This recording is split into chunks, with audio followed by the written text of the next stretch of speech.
ये दरअसल आपकी भी वोट बैंक की पॉलिटिक्स ही है ना। बिहार में कामयाब हुई नहीं, अब यहां उत्तर प्रदेश में, बंगाल में, जहां जहां मृत प्राय है कांग्रेस, वहां वहां आरक्षण का मसला, संविधान का मसला। गरिमा जी, वो कहते ना कि समझने ही नहीं देती बे भाजपा हमको सच्चाई, कभी चेहरा नहीं मिलता, कभी दर्पण नहीं मिलता।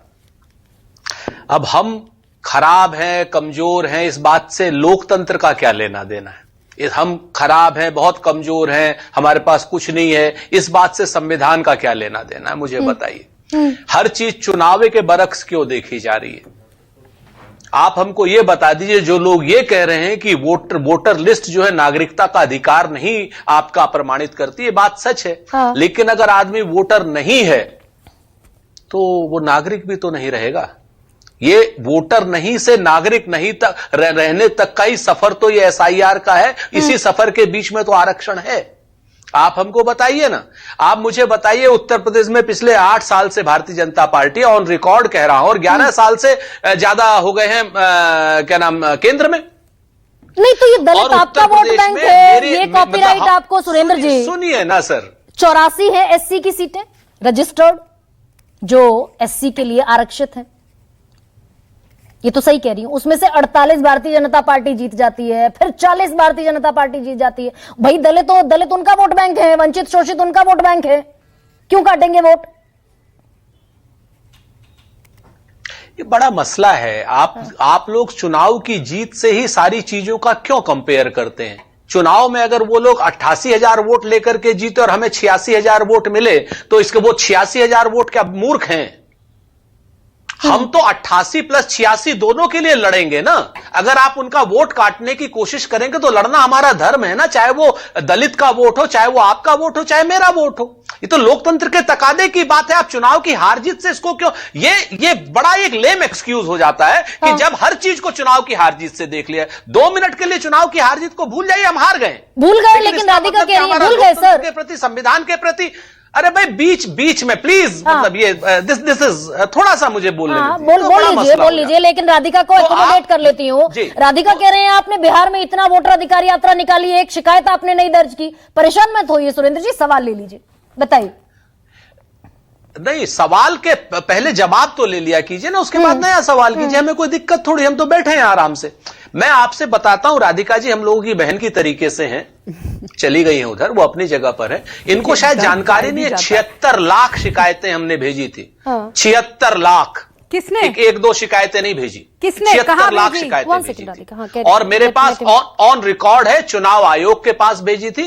सबसे पहले हम लोगों ने बीएलएस के जरिए शिकायतें भेजी, उसके बाद उन लोगों ने उसको रिसीव नहीं किया कि आप इंडिविजुअल कराइए। चुनाव आयोग ने क्या कहा कि इंडिविजुअल भिजवाइए।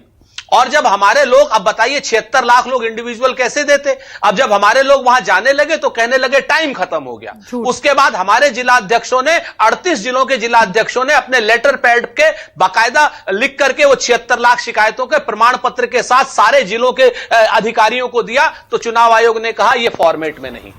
और आप ये कह रहे हैं शिकायतें दी थी। ठीक, आप ये कह रहे हैं कि आपकी 76 लाख तो चुनाव आयोग ने नहीं सुनी, और आप ये भी कह रहे हैं कि देश की सुप्रीम कोर्ट ने भी इस सारे गड़बड़ झाले के बावजूद प्रोसीड किया बिहार का इलेक्शन।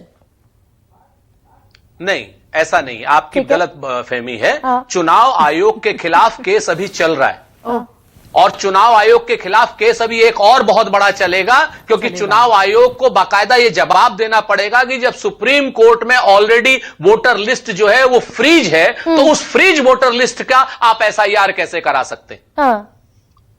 आप ये भी मुद्दा है। लेकिन ये मुद्दा भी नहीं आएगा, इसलिए नहीं आएगा क्योंकि इस पे टीआरपी नहीं मिलेगी। नहीं, this is a valid point. तो है क्या ये सुन लीजिए, फ्रीज वोटर लिस्ट पे एसआईआर कैसे हो रही है, इस पे भी अभी मुद्दा आएगा। अभी आप एक मुद्दा और ले लीजिए जो आपके लिए बड़ा काम आएगा गरिमा जी।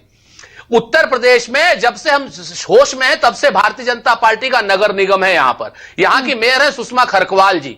उन्होंने आधिकारिक रूप से घोषणा की है कि लखनऊ में 4 लाख बांग्लादेशी रहते हैं। 4 लाख बांग्लादेशी।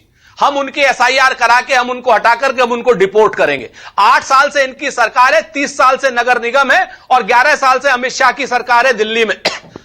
और आज की डेट में सुषमा खरकवाल जी और योगी जी सीधे सीधे अमित शाह जी से इस्तीफा मांग रहे हैं, क्योंकि 4 लाख बांग्लादेशी 4 राज्यों से होकर के उत्तर प्रदेश के लखनऊ शहर में आ गए हैं। लेकिन इस पर तो आपको, ये सुषमा खरकवाल कह रही, इस पर तो आपको संतुष्ट होना चाहिए। आप कह रहे थे डेडलाइन बढ़ा दो, चुनाव आयोग ने ये सेल्फ डिक्लेरेशन दे दिया कि भाई हमने समय कम दिया था, 7 दिन बढ़ा दिए, दोगुनी तनख्वाह कर दी बीएलओ की। वही तो कहते हैं ना कि भाजपा इस कदर बीएलओज पर एहसान करती है, वो आंखें छीन लेती है और चश्मेदान करती है। उन 30 मरे हुए लोगों को क्या दोगे आप?